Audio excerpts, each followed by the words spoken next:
Yes, hello everybody, this is Ray from Ray's United, and I'm back, people. I'm back. Smash the like button, smash the subscribe button, of course. Become a member. Let's watch this channel grow. We are almost at 50k. We're just over 1,000 to get to 50k. So if you haven't yet subscribed and you're just watching this channel, please subscribe. Let's get to 50k and onwards. IOUs. I'm gonna be gentle with this video. Obviously, we'll talk about IOUs, but the question remains: what happened to the Pi IOUs? And this is something that hasn't been discussed. A lot of people are actually talking about things that matter, but the IOUs also matter. So when I come back, we're going to talk about, you know, what IOUs stand for and what they represent, and how it feeds into Pi Net, or how it fed into Pi Network, and how and what has happened whilst the Open Network has been launched. So listen, smash the like button. When I come back, it's on.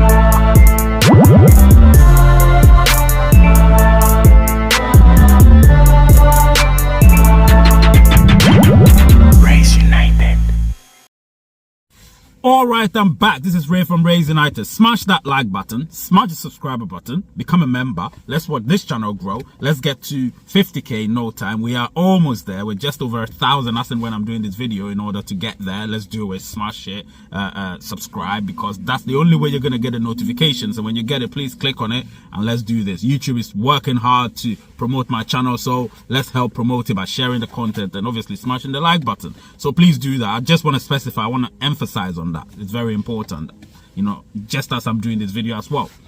So IOUs, listen, there's so many definitions of IOU, but I just dug deep and I thought, you know what, maybe the best thing to do is to get a definition. So a Wikipedia definition of IOU is I-O-U. You understand? So I owe you something. It's usually an informal document acknowledging debt.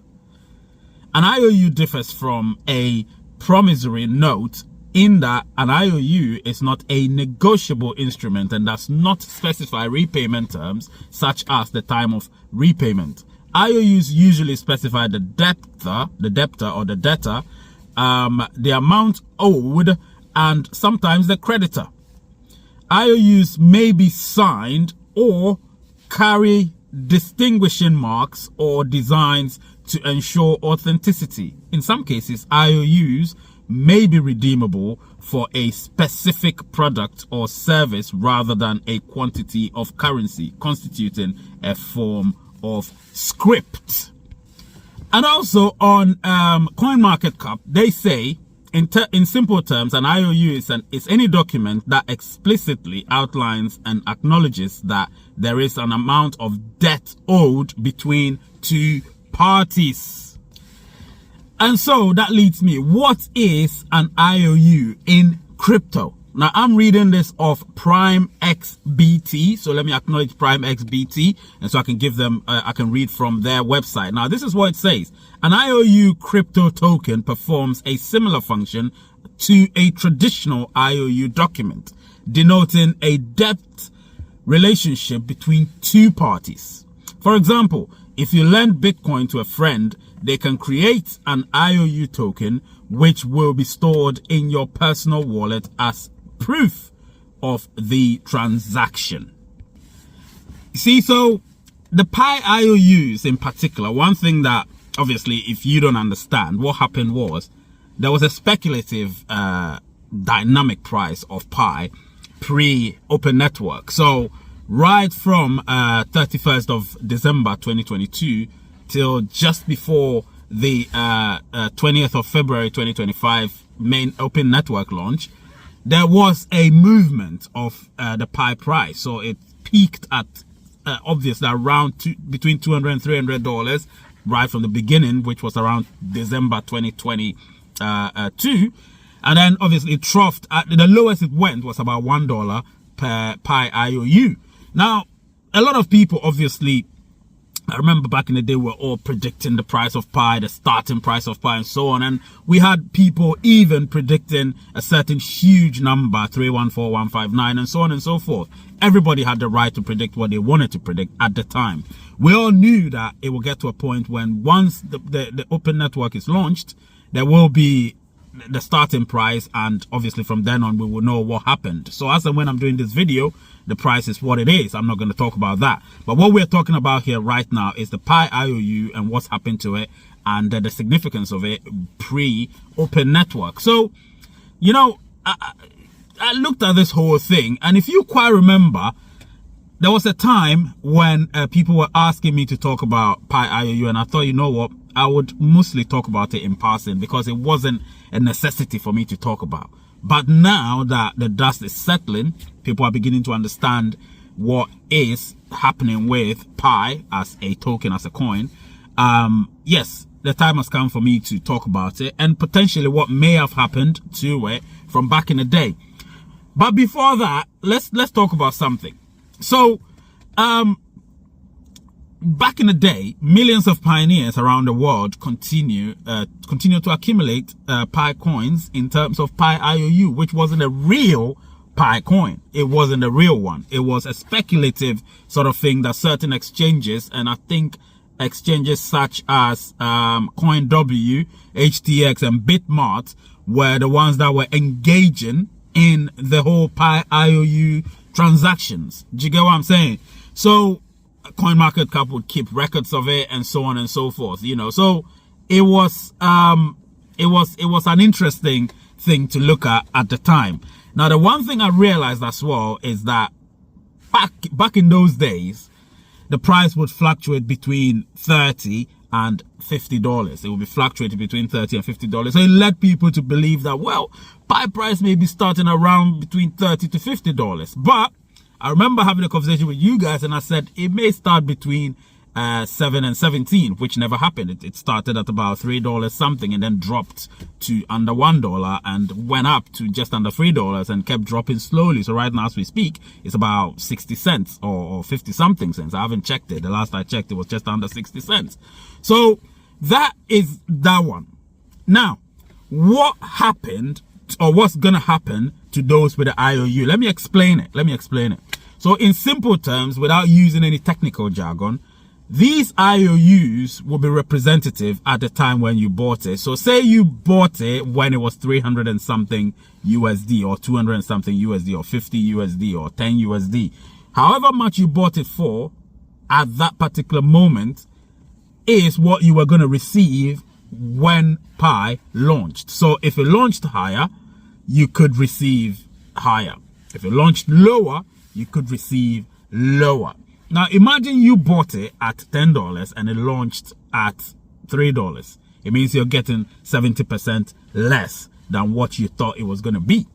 Do you get what I'm saying? So what you'll be hoping for is for it to be higher than the $10 IOU that you, $10 per Pi IOU that you thought it was going to be. If it's more than that, then you get the percentage on top of it.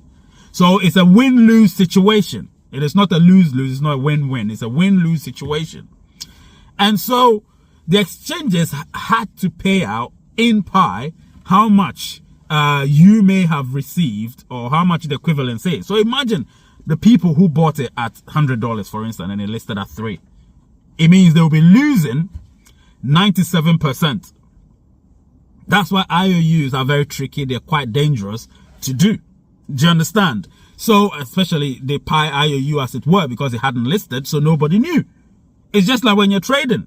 Do you get what I'm saying? I don't want to talk about trading, but it's just like when you're trading, you can say, okay, when it hits a lower point at a certain point, the transaction or the trading should stop. Or if it hits a higher point at a certain point, higher price at a certain point, the trading should stop. So you can do that. But with IOUs, it's quite different because you don't know the price. You're predicting it. So at that moment, remember when you're looking on the graph, at that moment that it says $50, if you put in you put in $1,000 and the price comes out and the price is just $5, you've lost 90%.